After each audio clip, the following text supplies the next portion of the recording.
ఎంతో టేస్టీ అయినటువంటి రొయ్యల పచ్చడి అండి. ఇది ఒక వారం రోజులు బయట పెట్టినా కూడా ఏం పాడవదండి. ఇందులో మనం మొత్తం కూడా బాగా డ్రై చేసాం కాబట్టి ఇందులో కనుక ఏమైనా ఉప్పు కానీ కారం కానీ తగ్గినట్టయితే మీరు మళ్ళీ కలుపుకోవచ్చండి.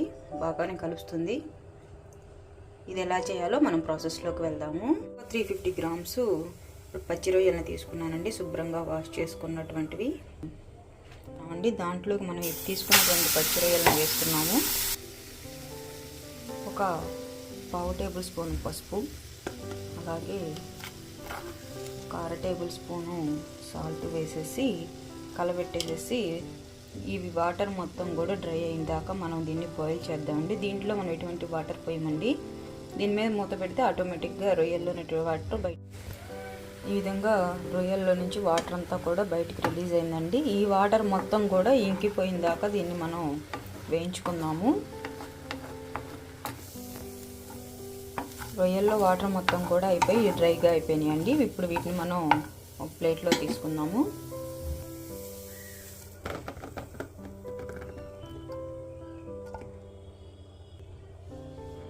కేజీ రొయ్యలకి మనం 1/2 కేజీ నూనె పోయాలండి. ఇది 300 గ్రామ్స్ ఉంది కాబట్టి నేను 120 గ్రామ్స్ ఆయిల్ పోస్తున్నానండి. ఈ ఆయిల్ కొంచెం వేడెక్కిన తర్వాత రొయ్యలను మనం వేయించుకోవాలి ఎర్రగా వచ్చేదాకా. రొయ్యలను ఇందులో వేద్దామండి ఆయిల్లో. ఇవి కొంచెం వేగాలి, రెడ్ కలర్ వచ్చిన దాకా వీటిని వేయించుకున్నాము. మీడియం ఫ్లేమ్లో పెట్టుకొని వేయించుకుందామండి, మాడిపోకుండా ఉంటాయి. రొయ్యలు వేగినాయండి. ఇప్పుడు మనం వీటిని ఒక బౌల్లోకి తీసుకున్నాము.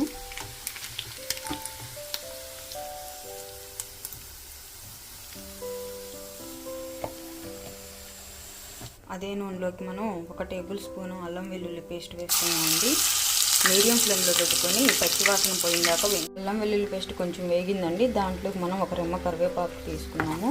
కరివేపాకు కూడా కొంచెం వేగాలి. దీనిలోకి మనం 1 టేబుల్ స్పూను కారం వేస్తున్నాము. ఒకసారి కలబెట్టుకున్న తర్వాత దాంట్లోకి 1 టేబుల్ స్పూన్ సాల్ట్ అండి.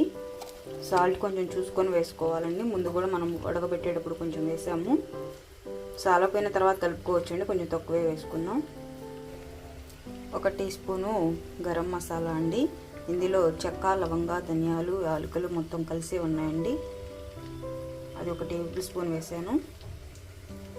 దీంట్లోకి నేను నిమ్మరసంకు బదులుగా 1 టేబుల్ స్పూన్ ఆమ్చూర్ పౌడర్ వేస్తున్నానండి.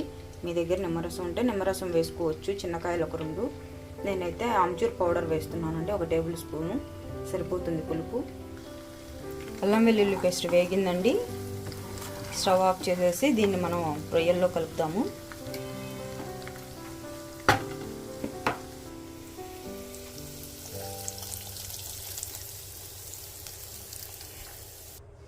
మసాలా మొత్తం కూడా బాగా కలిసేటట్టు కలుపుకుందామండి.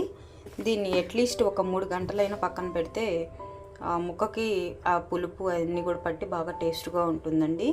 ఇప్పుడు దీన్ని మనం ఒక బౌల్లోకి డిష్ అవుట్ చేద్దాం. రొయ్యల పచ్చడి అండి. ఇది చాలా చాలా టేస్ట్ ఉంటుందండి. పుల్ల పుల్లగా, కారం కారంగా చాలా బాగుంటుంది. రైస్లోకైనా రోటీలోకైనా కూడా దీన్ని మనం సర్వ్ చేసుకోవచ్చు. మీకు కనుక ఈ వీడియో నచ్చినట్లయితే ఒక లైక్ చేయండి, షేర్ చేయండి, కామెంట్ చేయండి, సబ్స్క్రైబ్ చేసుకోవటం మాత్రం మర్చిపోవద్దు. పక్కన ఉన్నటువంటి బెల్ ఐకాన్ని ప్రెస్ చేయడం ద్వారా నా నెక్స్ట్ నోటిఫికేషన్ మీకు అందుతుందండి.